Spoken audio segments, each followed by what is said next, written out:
All right, and I'm also going to start sharing my screen. All right then. Okay, so yeah, welcome everyone to our workshop on decoding Sütterlin, reading handwritten documents with our wonderful volunteer Carolin Sommer. Um, Thank you so much for joining. It's great to see so many people tonight. And before I actually pass on to Carolyn, though, for those of you who don't know us, we're the Wiener Holocaust Library. We're based in London, in Bloomsbury, and we're one of the world's leading and most extensive archives on the Holocaust, the Nazi era, and genocide. The library's unique collection of over 1 million items includes published and unpublished works, press cuttings, photographs, and eyewitness testimony. And we have an exhibition space where we show temporary exhibitions and a reading room that you can see on the right, where the public can access our archive and book collection. And the history of the Wiener Library really itself is tied to a refugee story, that of our founder, Dr. Alfred Wiener, you can also see on the right-hand side of the screen, who actually fled the Nazis with his wife and 3 children, 3 daughters, first to Amsterdam and then to Britain, with a suitcase containing our early archive. So with him, his family and our archive essentially fleeing Nazi persecution. And just this year, we've launched our Wiener Digital Collections site, which enables online access to some of our most important collections. This includes documents used in evidence at the Nuremberg trials, the family papers of Jewish refugees, and responses to Nazism and fascism in Germany, Britain, and beyond. And a few of the items shown actually in today's workshop are accessible here, and you can search for kind of similar family papers or handwritten letters on this site too. And I've just put the webpage at the bottom of the screen, but I can pop this in the chat later on as well. But yeah, really, without further ado, I'd like to introduce our brilliant speaker today. So, Carolyn has been a trusted volunteer at the library for nearly 15 years as a translation volunteer. Carolyn is a freelance translator, so she specialises in Old German script and documents from the Holocaust. And she's translated numerous books, including New York Times bestseller, My Grandfather Would Have Shot Me. And we're so grateful, Carolyn, for you for joining us today and really helping us start to decode Sütterlin. So I'll pass over to you, Carolyn. Thank you. I'll just stop sharing my screen so that you can also share. Okay, I'll share mine. And hopefully you can see that. Yeah, perfect. Okay. So just bear with me for 1 second.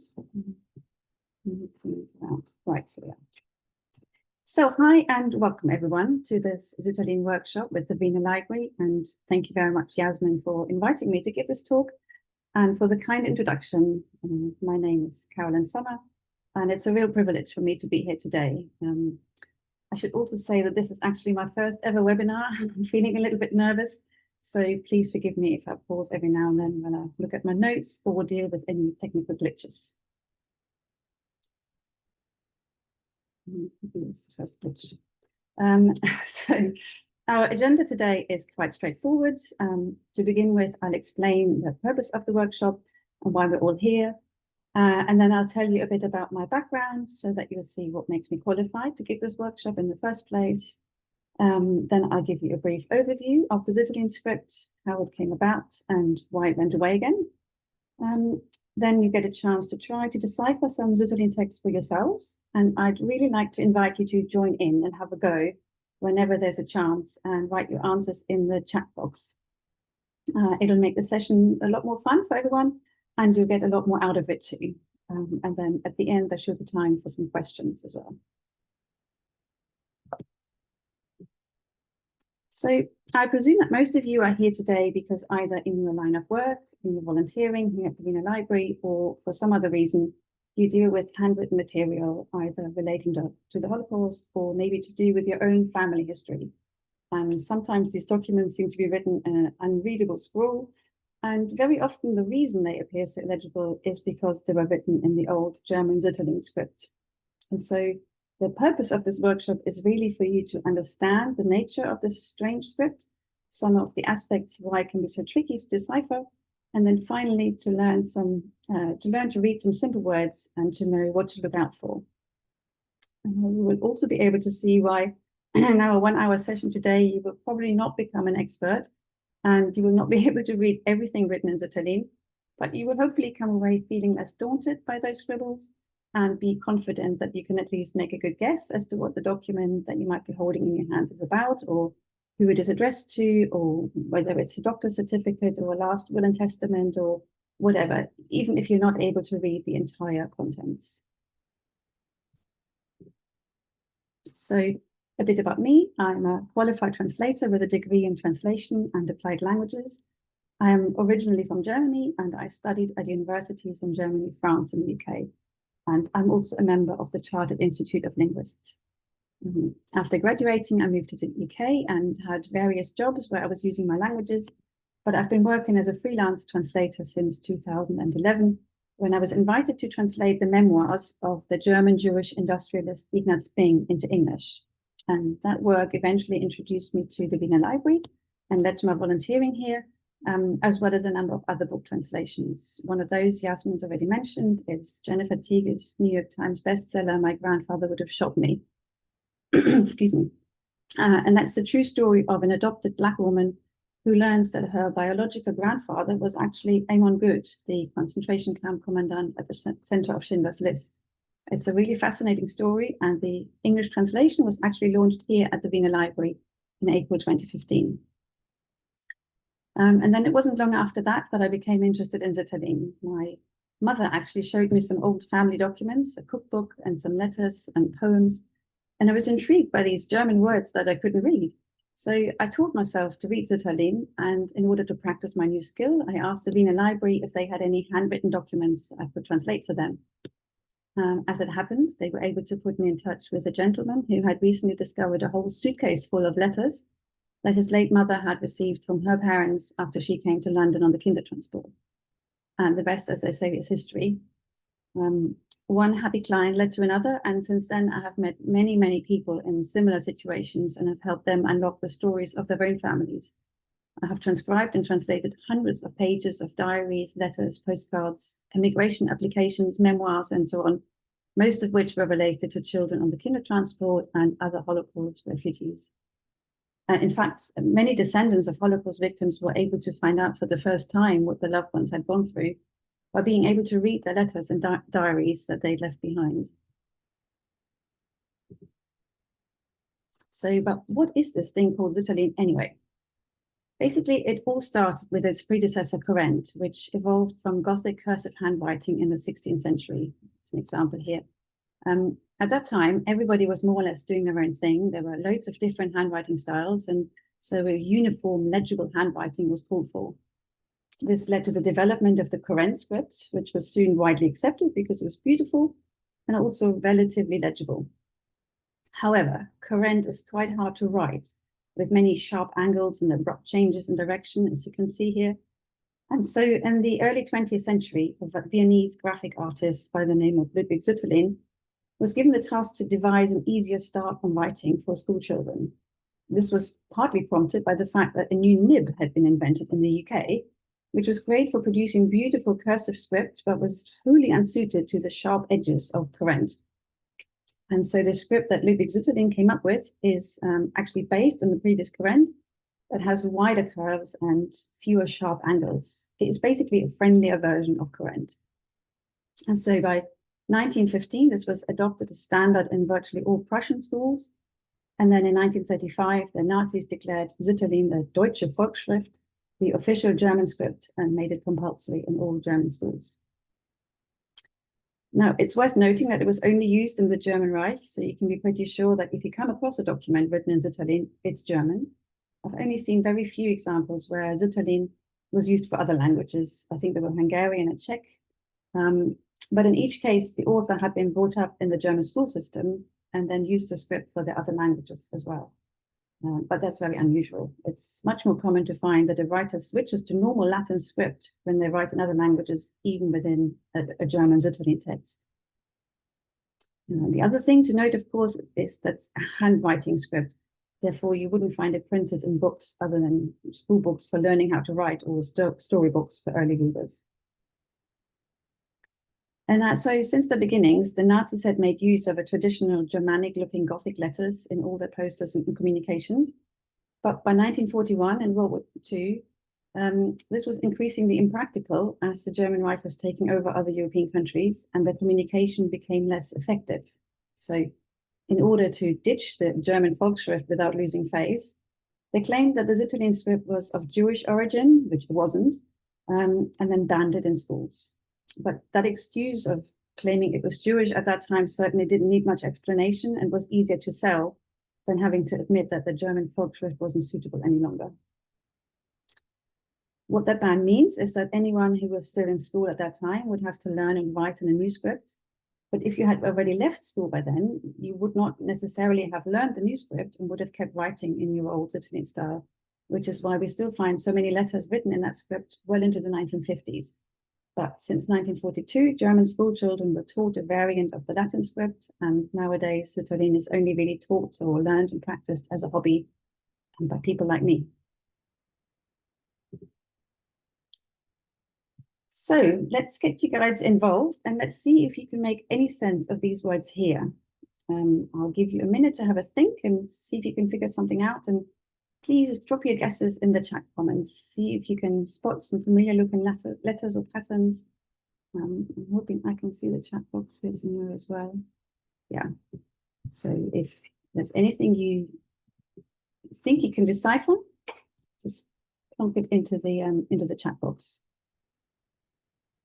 I'm not expecting you to read these words properly at all. I know we've already just started, but maybe something looks familiar here. So someone's saying already Berlin for number 2. That's good guess.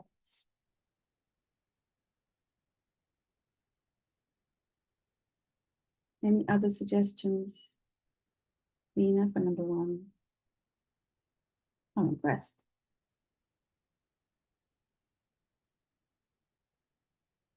Anything else? What about the other ones?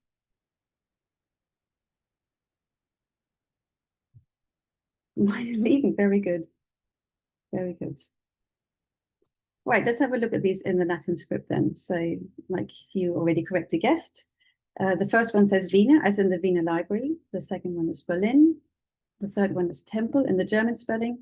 The fourth one, Mutter, the German word for mother.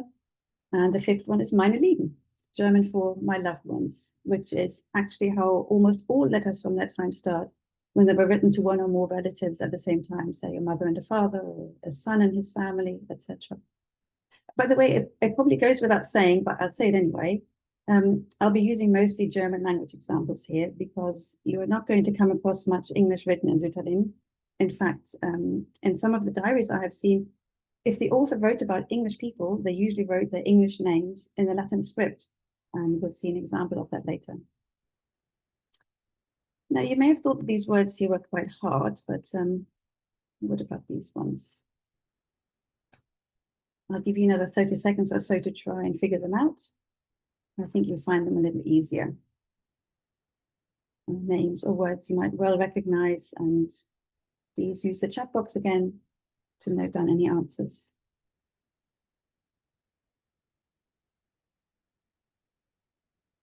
I think number 2 or number 3 should be fairly easy, I say.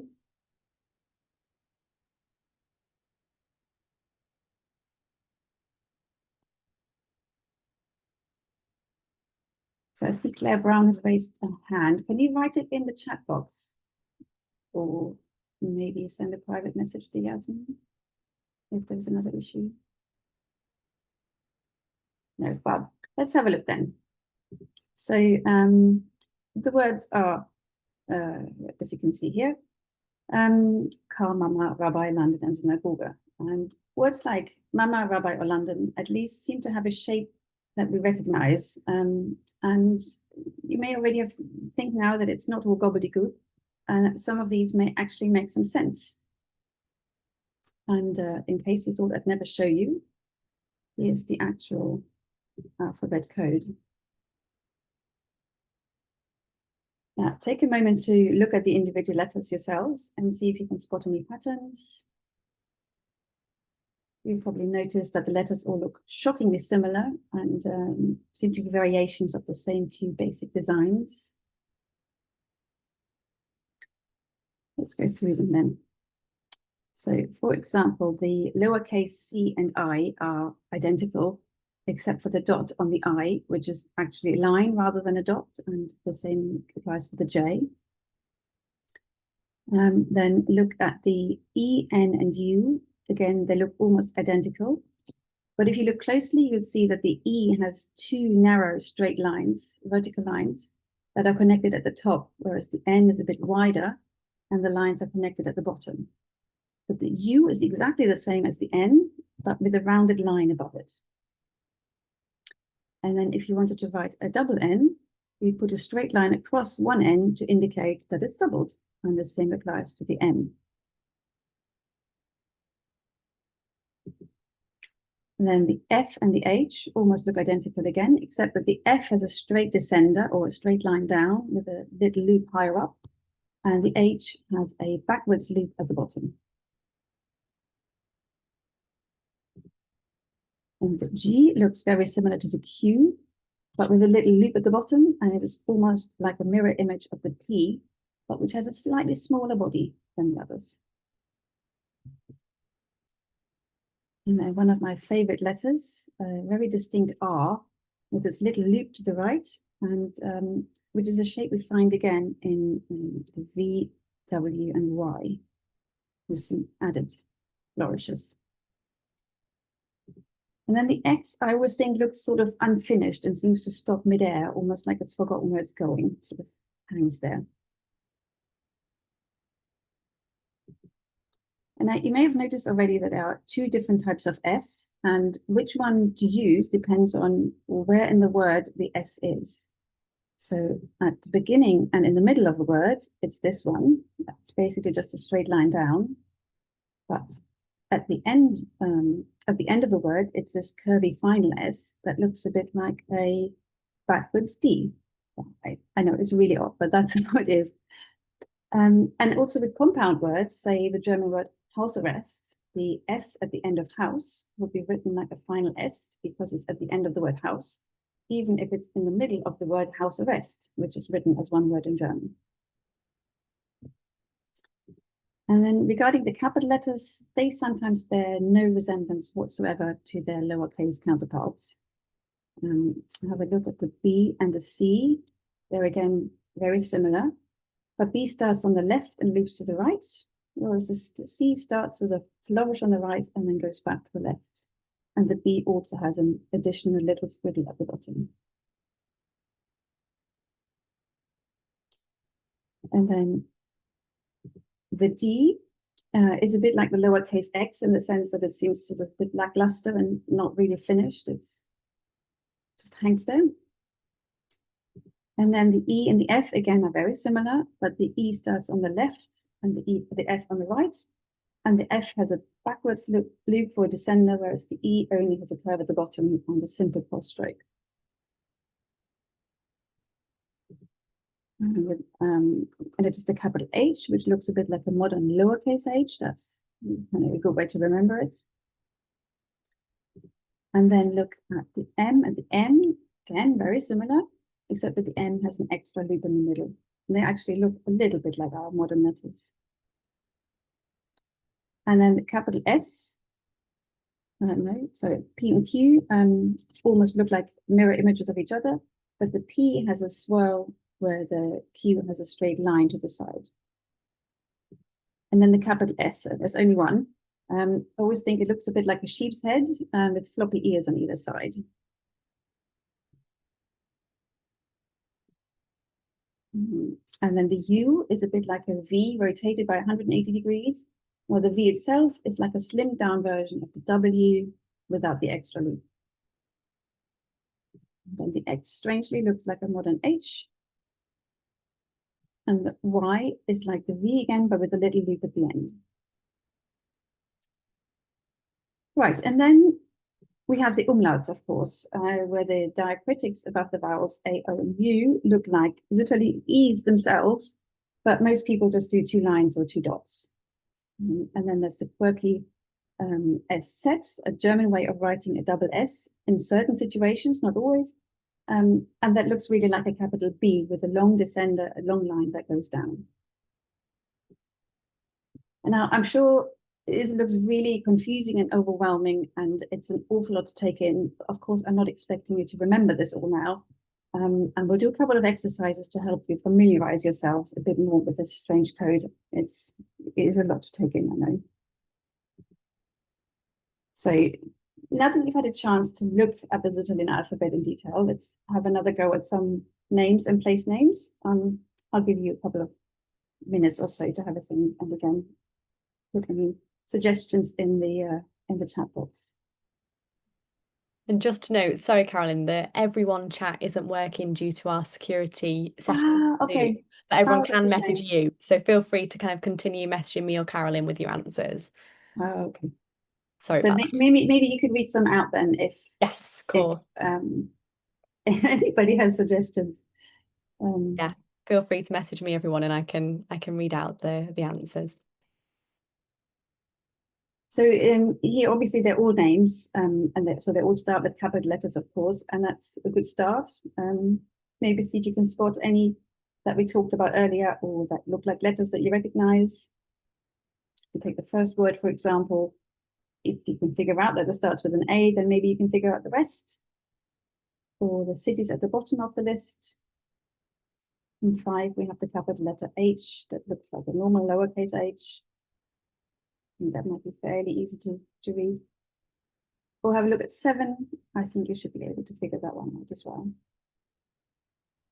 Yeah, so we've had a lot of people figure out that the top one is Ada. Excellent. What about 5? Any suggestion on 5 or 7? Oh, don't worry, I'll talk you through them. So the first one is, as you've figured out, Ada, nice and short. And then we have Ruth, and I put that in because it's a bit tricky because it's a bit tricky because remember the H that looks a bit like an F, and they're very easily confused. But the H here has a loop at the bottom, and the F has a straight line. So this here is definitely an H. And then Tobias is a good example to show the capital T. I didn't mention that earlier, but it's quite quirky in that it only points to the left instead of the traditional T shape that we know, which points with arms to both sides. And then we have the final S at the end of the word as well, that looks a bit like a D. And then to compare, have a look at the final D in David, and you can see how those two, the final S and the D at the end, can be easily confused. It's one I stumble often across. And then also notice the V in the middle of David that looks a lot like the R actually. So you might be forgiven for reading something like diaries here instead of David. Number 5 is Hamburg. And then have a look at number 6, München, German name for Munich. And notice how the C next to the H has changed now. And that's because when the C is part of a CH, the C gets an extra little squiggle at the top. Don't ask me why, that's just what happens.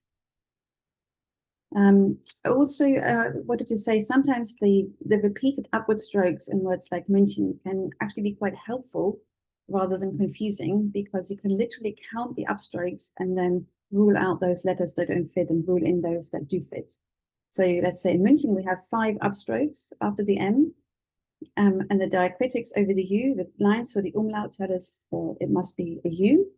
And then the 5th one is with a squiggle, it's a C before the H. And then that leaves the 2 upstrokes in the middle, which must be a single N. It can't be an E because they're not that close together. And it also can't be a U because we only have the curvy line above it. So, and if in doubt, compare that to the E before the N at the end of the word. So it's a way of decoding the word letter by letter. And when you first start decoding Sütterlin, you really have to work your way through words like that, letter by letter, but then eventually it becomes second nature. And then number 7, the German name for the city of Prague. We have another example of the strange little R, and it also shows really how well, it shows how the G is basically an A with a loop at the bottom. So we find the same shapes and the same curves and lines in many letters. And then finally, at the end, we have Warschau, the German name for Warsaw. And here we have the rather extravagant W and an example of an SCH, where the C also gets the extra little squiggle again. And also note the middle S, which is so different from the final S. So it's maybe not surprising, but proper nouns like the names of people and places like here are often the most difficult to decipher. And sometimes it takes painstaking research to decipher place names, especially when they are German names for towns and villages in Eastern Europe that are now no longer German, in which case Google Maps is really not very useful. And you'll have to resort to specialist websites with historical maps, for example. Well, and if you're now thinking, oh, it's really not that hard, it all makes perfect sense. Unfortunately, in the real world, people's handwriting is not always as neat as a printed font in a PowerPoint presentation. Like I said before, you'll not come across neatly printed Sütterlin in text in your documents. Real life handwriting is a very different story, unfortunately. So let's have a look at some real world examples then. So here we have two diaries written by two German sisters called Kitty and Inge, who were originally from Berlin and who managed to escape with their family in 1939, first to London and then to Scotland. We can see here that they are quite different, even though they both attended the same Jewish school in Berlin and were likely taught how to write by the same teacher there. The one on the left is Inge's diary, and the page from her diary here dates back to the days before and after Kristallnacht in November 1938. You can probably see the word synagogue here if you look closely. And also the exclamation mark in brackets behind the word angesteckt or set on fire, where she's describing in very few words what she witnessed on the morning after that fateful night on her way to school. In this case, the descendants knew that the sisters must have witnessed Kristallnacht, but the diary gave a little extra insight into how the young girls experienced the events at the time. And then on the right, we have a page of Kitty's diary from their time in Scotland. Her writing is quite neat compared to her older sisters. And if you look closely, you can see a number of English words here written in Latin script, like Mrs. Young. Here we go, Mrs. Young, which was their neighbor, I think.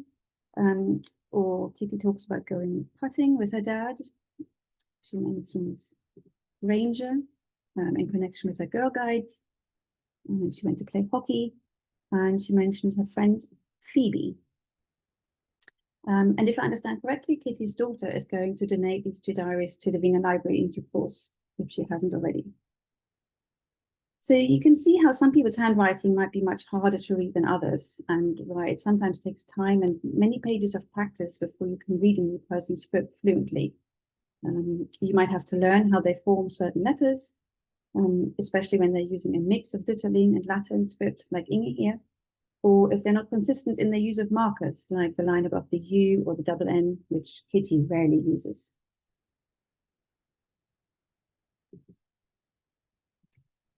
And now let's have a look at a very common case for finding Sütterlin on an official document, in this case, a marriage certificate. This is a sort of standard format for most birth, marriage, and death certificates, with just the names and the particulars to be filled in by hand by the registrar. At first glance, it's tricky to even locate the names of the couple on this document because it's all written in full sentences, starting with "today appeared before me for the purpose of marriage, da-di-da," and then it gives the names. But the name isn't even necessarily the first thing that's entered.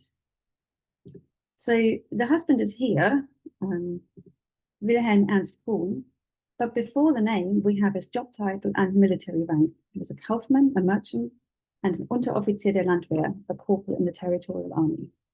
And then there comes a whole lot more information about Wilhelm, like his address, his parents, and so on. And you can maybe spot the words Berlin there a couple times, until we finally get to the wife at the bottom here. Her name is Eva Isaac, and she is ohne Beruf, which means she has no trade or profession. Also have a look at the word ohne here. It really shows beautifully the downsweep on the H and then the N and E next to each other, where the E has much tighter lines than the N. So really nice to distinguish here. It's also another nice example of how the same person writes the same letters differently sometimes, or the same names. And if you compare the name Ernst at the top and Isaac at the bottom, there are two very different ways of writing the S in the middle of a name. And in fact, what happened here is that the registrar wrote the last names of the couple in Latin script, but their first names in Sütterlin. And it's that sort of mixing is not always very helpful for us nowadays, trying to make sense of what's written here.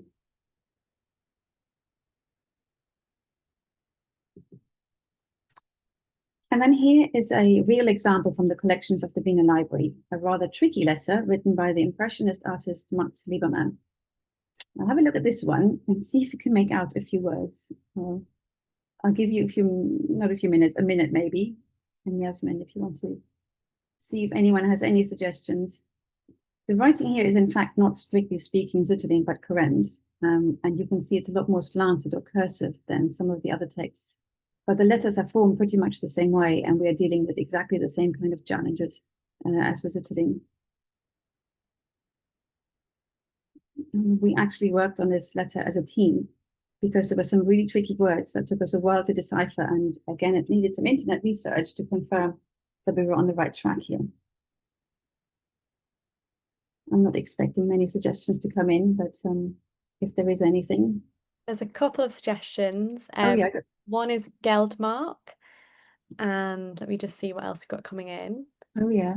Der Kritiker, der. Der Kritiker, yeah, that's a good one. But yeah, I think it's a bit tricky. It is very tricky. Yeah. I wasn't expecting many many suggestions here. So how about this one here?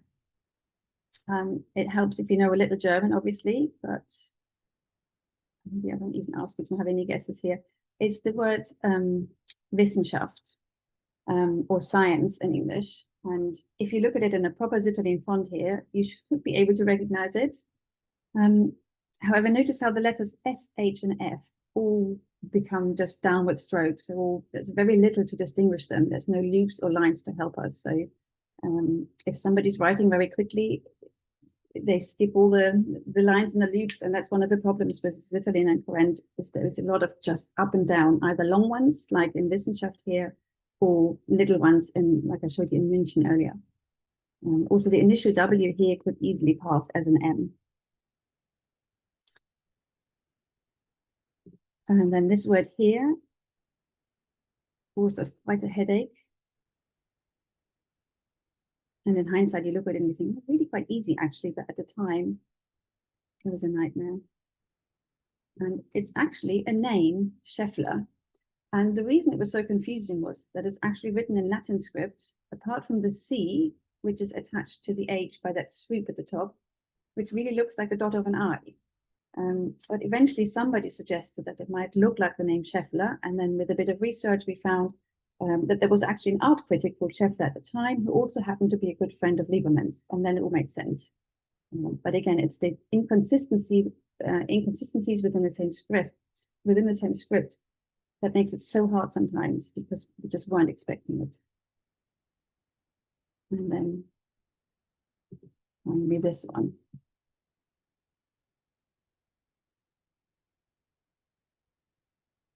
I'm very impressed if you can make that one out. And it doesn't help when the letters from the line above interfere with the word. Yeah, it makes it even harder. Sometimes you have to zoom in really, really far to see which lines actually belong to which word. And it's the word sehen here, to see, or rather sehen, spelled here with a missing E, written as Liebermann would have said it. He would have dropped the E when he spoke German. So a final real hurdle in deciphering Sütterlin is when German words aren't even spelled correctly, or if they are dialect words. This can make it really hard to decode. And often context is what you need and what gives you the missing clues. So seeing one word on its own is sometimes impossible to read. But when you've got the whole page and you know the circumstances of the document, family names, place names, then it often comes together.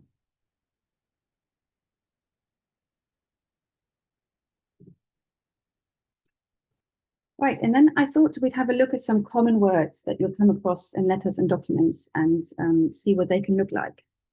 And this slide may look a little bit overwhelming, but here we have some words that you are likely to find at the beginning of a letter. Have a look at these ones and let me know if you can make anything out. See if you can maybe read the name of the city in the top right corner, for example.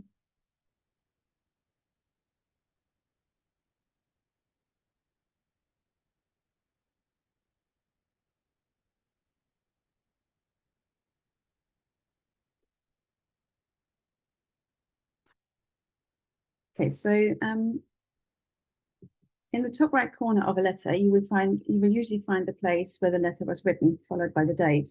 And here it happens to be Leipzig on the 20th of July, 1941. And you can see the P, Z, and G of Leipzig are all, especially when written in a hurry, they look very, very similar. Then number 2 is meine Lieben, or my loved ones, again, which I mentioned earlier. And it's often used to address 2 or more family members or very close friends, and you'll come across it very often. In this particular case, it's beautifully written. I think it's really beautiful handwriting. Then we have Liebes Lottchen, which will be like saying dear little Lotte. And I included this here because we have the diminutive form of Lotte with the added chen at the end. This could be addressed to a daughter or a younger sister or a cousin or even a younger friend. And the added chen is always a good indicator for the kind of relationship between the writer and the addressee. You wouldn't address an older person like that, and it's definitely a top-down address, but always a very affectionate one. And then 4, we have Liebster, dearest, which would be used for a husband or close friend or even a brother. And the female equivalent would be Liebste without the R at the end. In 5, we have Lieber Herr Professor, which indicates that the professor and his student were on very close familiar terms, but still respectful. She still calls him professor, but we can tell that they were close by using the form Lieber.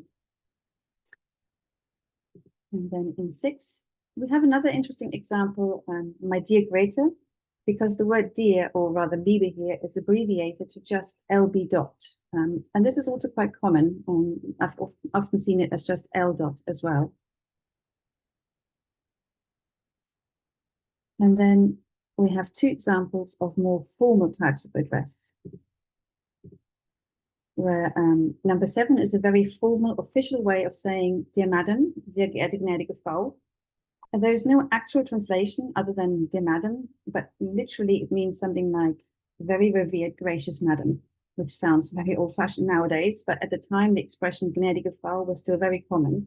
And sehr geehrte Frau is still the formal, polite way of addressing a woman we're not on close terms with.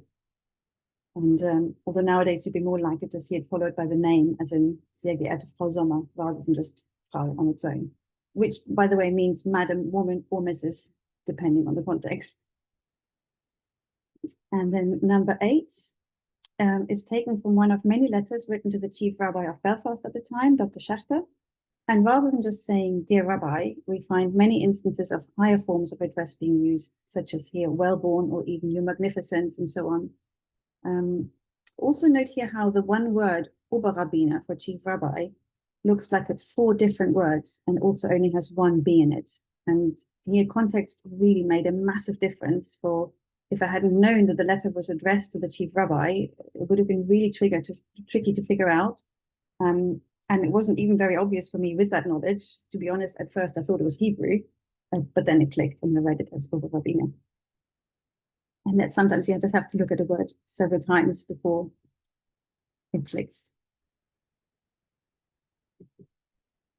Right, and then at the end of a letter, we often find words like these. Have a look again, see if you can find any patterns, anything that looks familiar. And as always, it helps if you know a little German. You may spot some words that are repeated on several examples.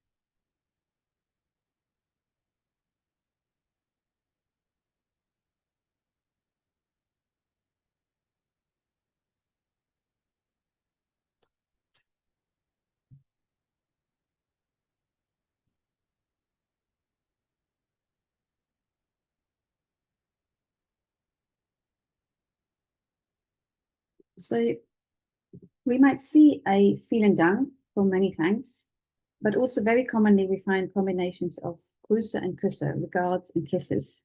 For example, like here, viele, viele Küsse, many, many kisses, which would be written to a close family member or a friend, or viele herzliche Grüße, many warm regards to a slightly more distant relationship, or Grüße and Küsse, regards and kisses, or even viele herzliche Grüße and alles Gute, many warm regards and all the best.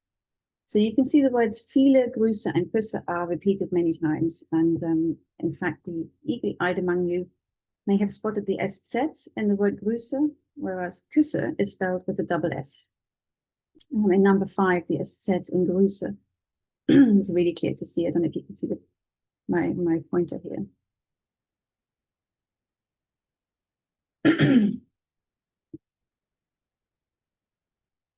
And then to sign off, we may find variations of yours, as in dein Vater or deine Freundin, your friend, which would then be followed by a girl's name. If it were a boy, they would write dein Freund without the E at the end of deine or the in at the end of Freundin. You can see again that the two different versions of dein in before Vater and Freundin. It's the same word, but it looks completely different. And then I also wanted to show you this last one, which says, sei millionenmal gegrüßt und geküsst von deiner dich liebenden Mutter, which is something like thousands and thousands of regards and kisses from your mother who loves you, where the words dich liebend, the who loves you, have been contracted into the abbreviation dich L dot, with the loving part, the Liebe, just abbreviated as L, as we saw in the abbreviated slide with meine liebe Grete, where the word Liebe was written just as LB dot. So you really do see this very much. And again, it's an indicator of a close relationship. Also, it's worth adding that the mere mention of kisses is not an indicator of a romantic or a mother-child relationship. I've come across many letters where uncles will send kisses to their nephews and brothers to their sisters-in-law, etc. It's just an affectionate way of saying goodbye at the end of a letter, much like we in England might put X's after our name as kisses.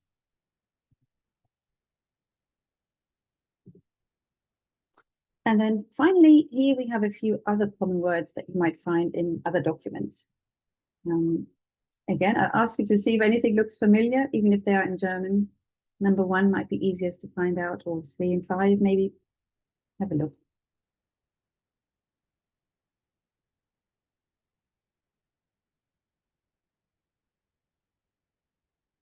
I know it's probably really tricky than all being in German as well, but 1 is the same word in English, so maybe you can figure it out.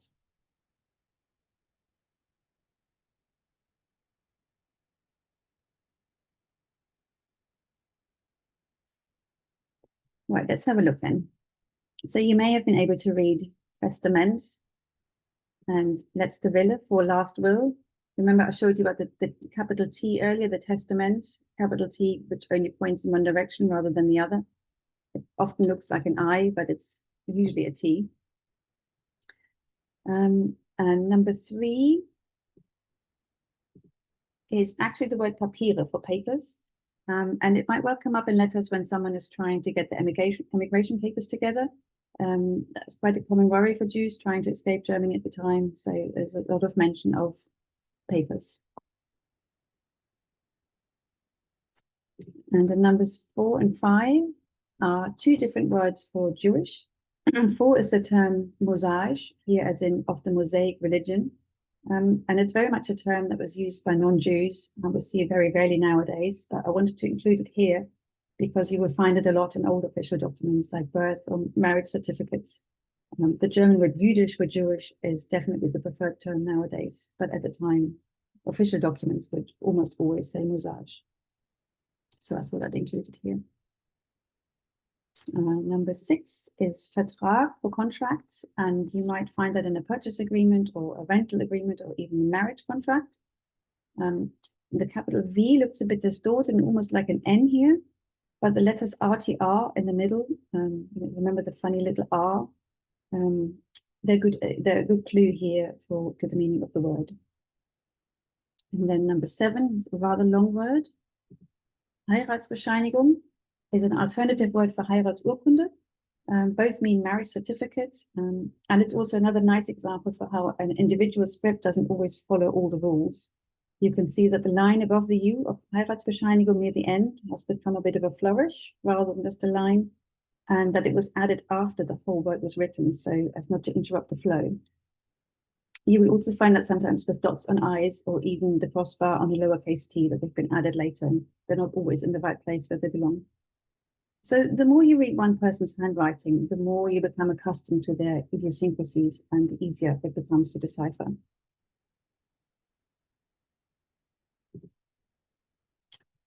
Right, so before we finish for today, I'd like everyone to have a go at writing some Sütterlin.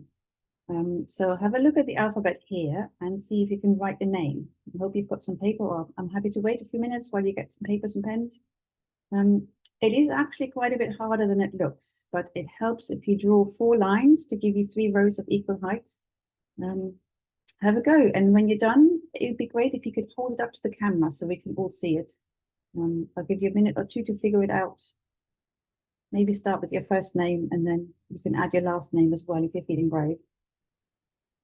And also, there's no need to connect the individual letters or write them cursive or anything. Just the individual letters will be a great start.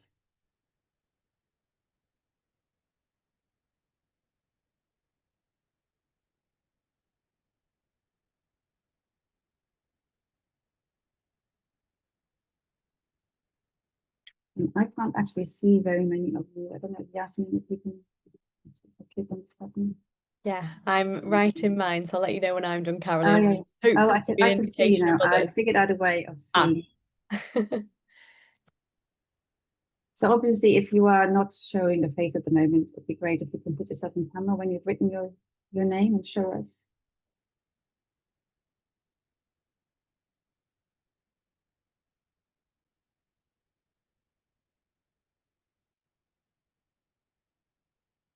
Oh, excellent. I can see some now. David, Noel, excellent. Even lined up or joined up. Catherine, brilliant.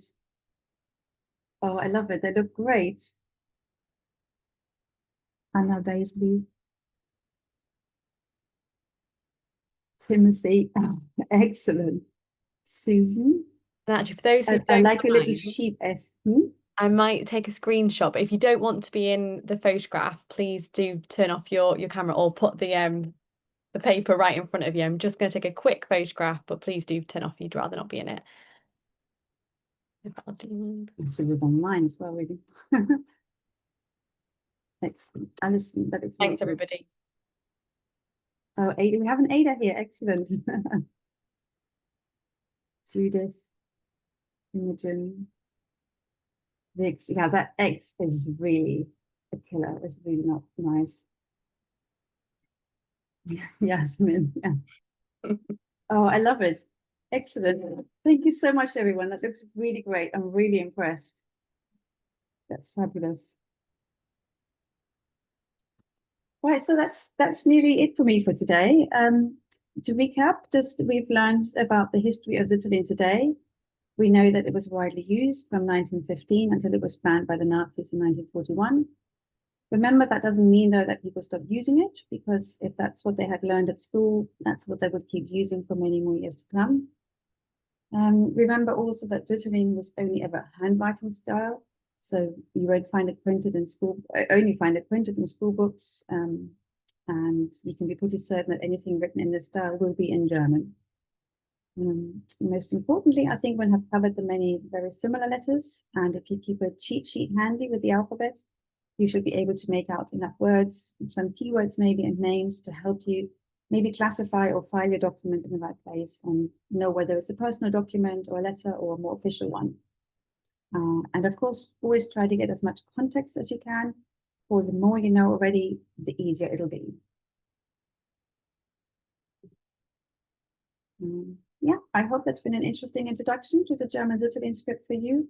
It's probably still quite bewildering, but hopefully a little less daunting than before our session. And I've tried to cover all the basics, but I'd be very happy, of course, to answer any questions you may have. Maybe Yasmin can help a little bit with this.